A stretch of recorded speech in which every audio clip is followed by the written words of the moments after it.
Welcome, everyone. We are doing the countdown to Christmas this week with 1 week to go, which is unbelievable to me. So hopefully you are ready and have your gifts packed and wrapped. And if not, I have a great last minute gift special still out there for you on my 1 hour reading sessions, as well as my hypnosis session, which is a huge discount. So if you need either, take a look on the front page of my website, and I'll have the link, of course, down below so you can finish some shopping for that special person and make a big difference in their life. All right. So as usual, we are going to go through the astrology of the week. And if you want to know what the tarot message is along with the astrology for the week, be sure and look at the shorts video section of my channel, where I will pull a card for every sign, and you'll want to make sure you watch all 3, sun, moon, and rising, unless you happen to have one of those signs as the same. So let's jump right in and start talking about the energy on Monday, December 18th. As the week begins, we have some really beautiful energy, and it's a story that's been woven over half of the year. And it is between Mercury in the sign of Capricorn retrograde and sitting at 5 degrees, the number of change, along with Jupiter here at 5 degrees of Taurus. Now, these two have been telling a story with each other, to each other, and in each of our lives that began last April, May, when Mercury first went retrograde in the sign of Taurus, and its path covered the same area that that Jupiter has been covering in Taurus. Both have gone over the 5 to 15 degrees of Taurus. Now, Jupiter is stationing and getting ready very slowly to go direct at the end of this month. So there's something about the work that you've been doing since April or May that may be coming up now, and there may be some kind of a reward happening because of that. Now, Mercury is information, it's transportation, it's the details, it's communication, it's our thoughts, it's the words we use. So any of those things. And the sign of Capricorn, it could have something to do with work, because this is the sign that rules hard work, the work we do, the government.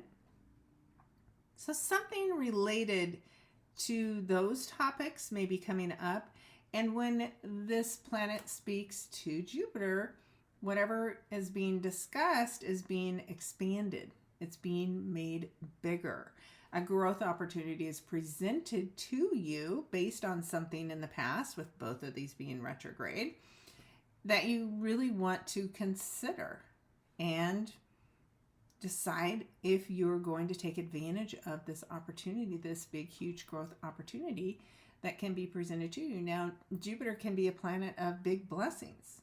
It can also make things so big and ridiculous because you are ignoring them that now you can't ignore them anymore. So this is really important to understand your chart and where do you have this energy.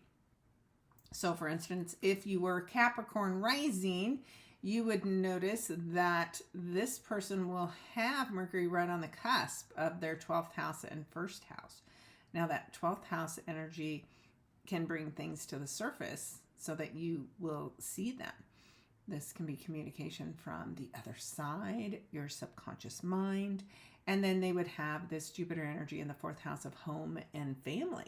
So maybe there's good news involving a loan. 12th house is large institutions like a bank, and Jupiter in Taurus is definitely a financial benefit that involves your home, so like a home purchase. So, of course, wherever this is happening for you has a different story, or maybe this is like your chart and this is your story. whatever it is, this is a really good time to set your intentions to take advantage of this blessing that is coming up for you. Now, when Mercury starts moving forward again on January 1st, this conversation will come up one more time. So there may be something that is lingering, maybe a final decision that has to be made. But whatever comes up for you now is something that you definitely want to explore more. So I can't wait to hear in the comments how that looks for each and every one of you. As we look at the rest of their chart, there are nothing that is exact, and as I do these reviews, I am trying to focus in on only the exact contact, and I don't cover the moon very often unless it is making significant contact to something, as you'll notice here in a moment. Otherwise, the moon moves every 2.5 days, and that emotional experience that you have can change just as quickly. So as we move into Tuesday, you'll notice that Mercury is stepping away, but still talking to Jupiter, just not exactly as it was on Monday. And then as we move into Wednesday, we'll notice the big solid red line here in the middle, which is an opposition. This opposition happens between Venus in not her most favorite of places in the sign of Scorpio. It's a little dark. It's very intense. Heavy emotional experiences, having to deal with intimacy, and sometimes having to deal with secrets. And as it opposes Uranus in Taurus, Uranus wants freedom, right? But what's interesting about this opposition is Uranus is in the sign that Venus rules. So there's almost a need to break free from your dependence on those Taurus topics, which can be love and money. So there's some intense conversation on Wednesday that has you questioning the situations that you're in, and will they continue to serve you? So this moment of tension, it's somewhat brief, but it'll be noticeable, and you'll have to decide how to balance your need for this maybe strong desire for an intimate relationship with your desire for freedom. So how do you have a relationship that allows you both, right? Can I have the committed, intimate relationship that I desire and still have enough freedom to feel like I am myself? Now, it could be that this is talking about financial situations that you want to break free from, that you feel trapped by. And it could be needing to face your fears about money as well. So all kinds of range of topics. But whenever we have an opposition, we feel the tension and we need to do something with it in order to release that tension. The other thing that's important today, besides the Venus and Uranus conversation, is Pluto. So Pluto, for the last 20 years, has been working in the sign of Capricorn. It went retrograde earlier in the year, and it has been moving forward again, and now it's back to that critical, we call it anaretic, some people call it karmic, 29 degrees. Now, it's intense already, Pluto energy. Will you face your fears?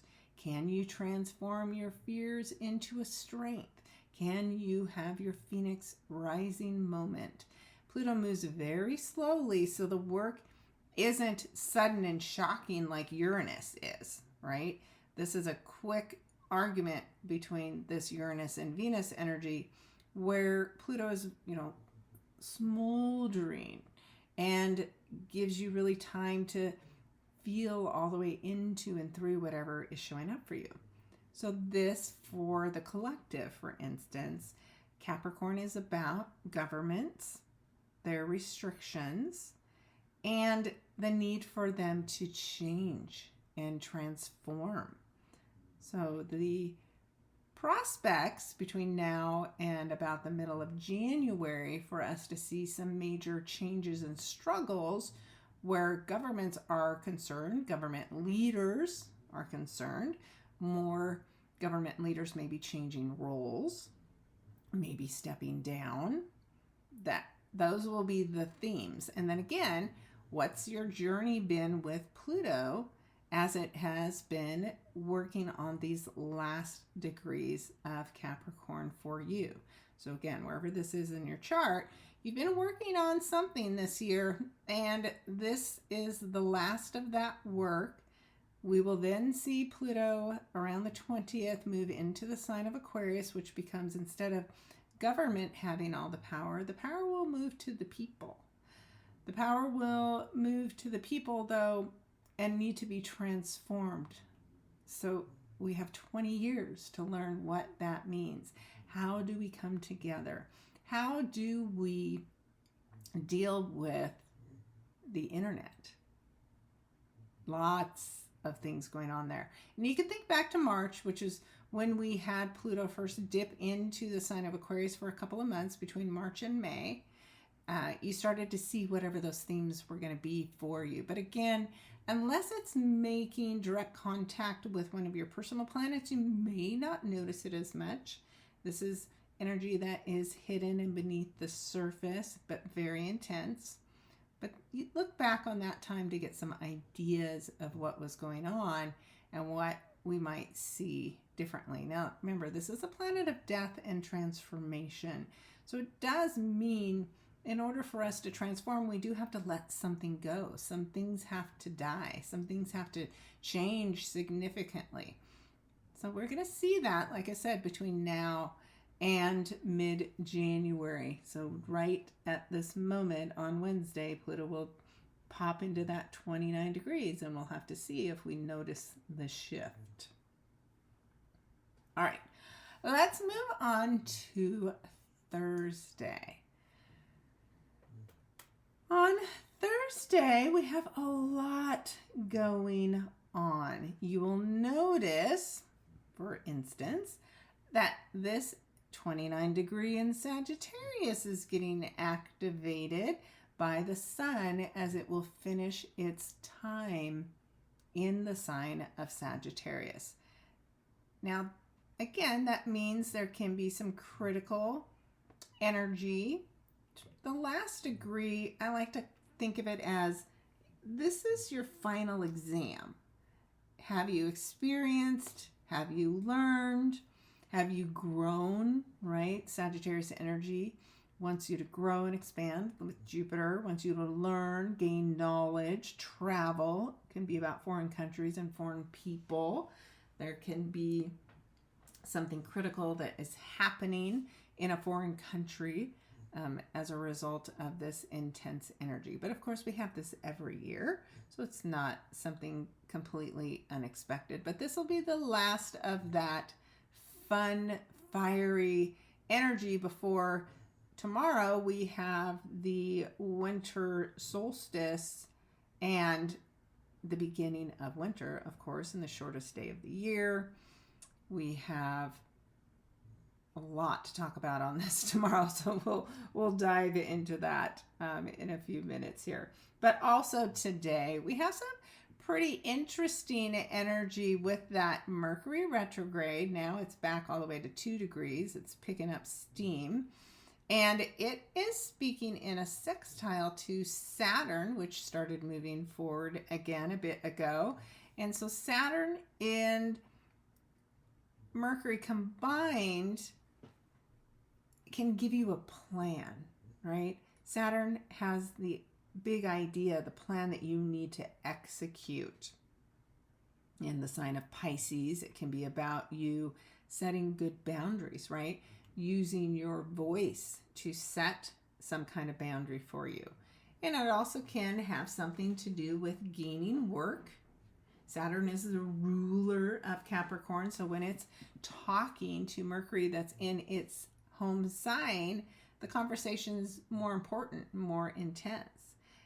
Of course, with Mercury being retrograde, it'd be a conversation that you're having with, again, somebody that you have been talking to in the past. Saturn's also karma. It's also time. So timing can be really important on this day for something going on in your life. Pisces is things to do with healing, things to do with the arts, with music. And I always say this has a lot to do with learning how to set good emotional boundaries for yourself.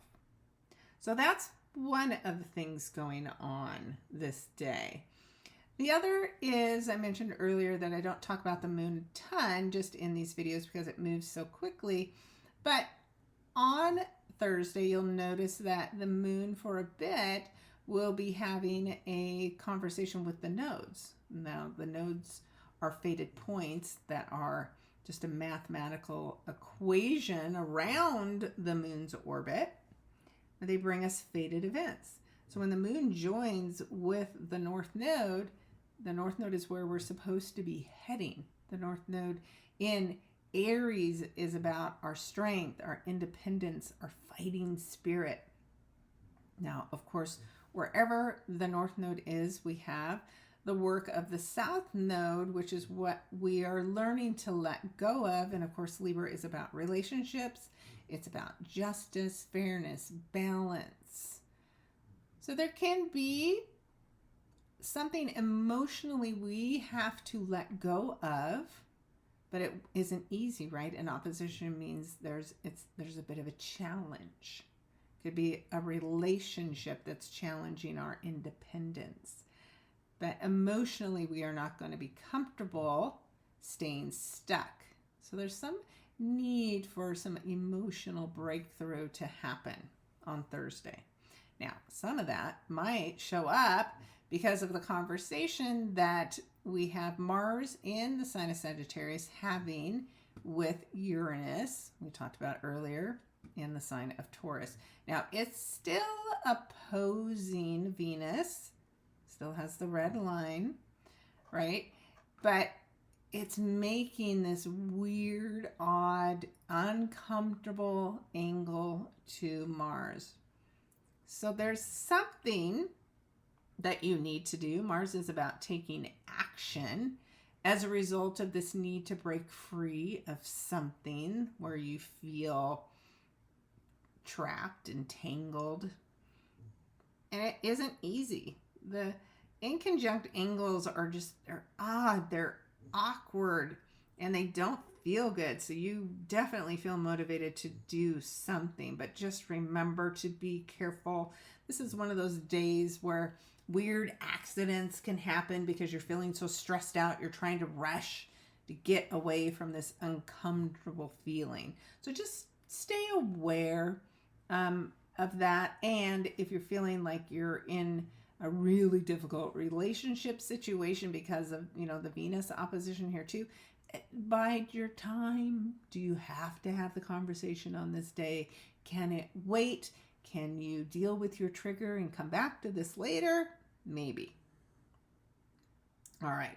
Whatever your intuition tells you on this day, that's your guide. That's the point of having the moon here speaking with the north node in Aries, is you need to trust yourself. And you are the one that has to take action. You can't expect anybody else to do it for you. All right. And then we are into the winter solstice. And what's so interesting is, as it happens, we happen to have the Cazimi, which is the conjunction between the sun and Mercury. And of course, Mercury is retrograde in the sign of Capricorn. This will be a very interesting day as we begin, at least in the northern hemisphere, the first days of winter. And so what happens in winter? Things like Pluto, right? This is where things die. so that they can be reborn again in the spring. Now, it could be that there are things that have to die related to our government structure. Could be people in government that need to change roles. I mentioned that earlier. In our own lives, this can give you a big, brilliant aha moment, but for some people, this can really stress you out. The good thing about it being in Capricorn is this is at least a very grounded energy. It's very slow. So even though you have this bright flashlight moment going on in your mind, which is what I call Mercury with the sun, you can connect to the earth and try to slow and dim that energy a little bit. So if you're one who struggles with anxiety whenever the sun and Mercury meet up, which is several times a year, know that this is an important time to get yourself grounded. Now, 0 degrees it's a reset. It's a brand new experience that we have. So again, this could be somebody that starts a new job, a new teaching job, a new speaking role. But again, with Mercury retrograde, this is something based in the past. Now, this could be based on just a few weeks ago as Mercury first moved through here and was going forward. So what was going on? You can take a look back at the conversations you were having. The sun brings us success. So it could be, again, a conversation that you have at this time that opens new doors for you. So it's going to be a really interesting Cazimi energy that has everything to do with the whole winter season. So the communication, transportation, government conversations, all of that is going to really occupy us for the next 3 months. And let me tell you, as we get into April and the new moon and the solar eclipse, I'm going to almost guarantee you something about whatever's happening now is going to come up even more significantly at the solar eclipse time. So it's all telling a big story. So tune in, and we'll obviously be here together to see what that is. All right. As we move ahead to Saturday, you'll notice there's little Mercury. Boom. Already back into the sign of Sagittarius. Now, it is in Sagittarius where Mercury will be ending its retrograde, but it has quite a ways to go before that's going to happen. But again, anytime you get to 29 degrees, there's something critically important to pay attention to. And of course, that means the sun has stepped away and is fully into the sign of Capricorn as well. So you can again go back and think about what was coming up for you when Mercury was going through here pre-shadow. Because when it's retrograde, that means the planet is asking you to take a second look at what's been happening here. And again, I mentioned on New Year's Day, it's fascinating, right? That Mercury will end its retrograde on the first day of the new year.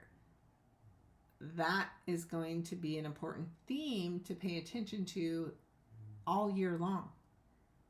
So something about the past, 2023, is going to have a lot to do with our 2024s. And back to Venus, again, being influential, planet will be having an odd conversation with the North Node.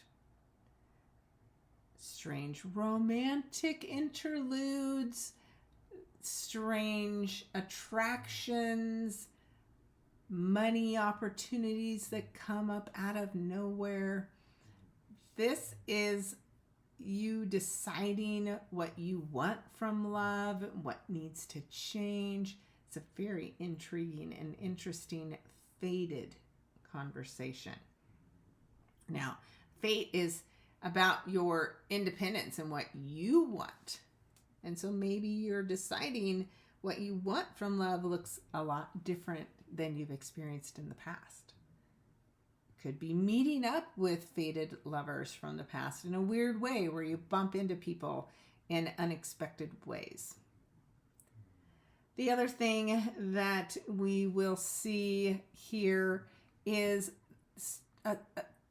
in conjunct that is between Mars and that Uranus and the moon. So that's still an influence, but there's something about whatever that odd tension has been with Mars that the moon comes in and adds like another emotional layer to it. So pay attention to this day, especially as you're traveling around to your families to celebrate the holidays.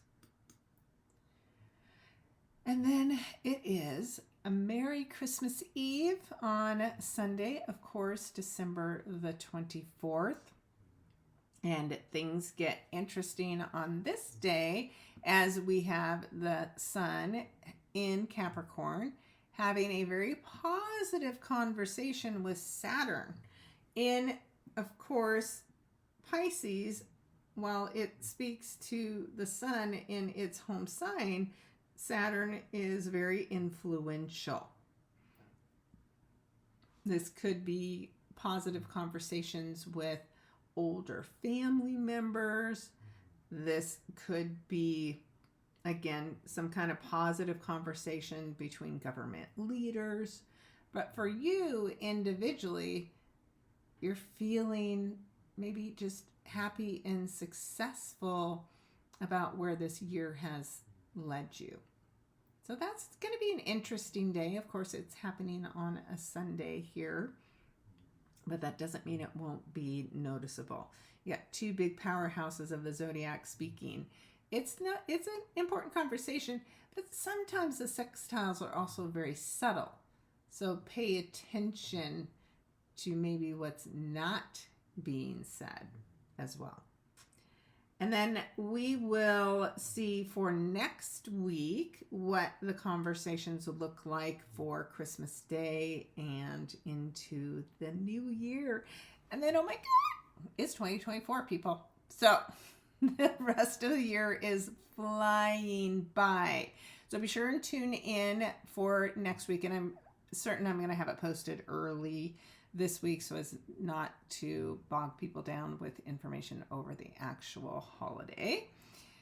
So tune in for that. Don't forget to check out my specials, and I will mail out a gift certificate so that you have something to give someone should you purchase one of my sessions for somebody out there. So look forward to that as well. All right. I think that is a pretty positive week, a little bit of weirdness, but overall very interesting week ahead. And keep in mind, Jupiter's going to just keep slowing down a little bit every day until it stations direct next week. So we'll be talking about that more next week as well, along with the fact that Mars will be speaking in harmony with the nodes. So there's all kinds of stuff. The year is not going to go out quietly. So we'll talk about that later in the week. And let me know how it's going for you. Comment below. Leave me a message. I love reading all of your feedback. All right. We will talk again soon. Have a great week and a very Merry Christmas.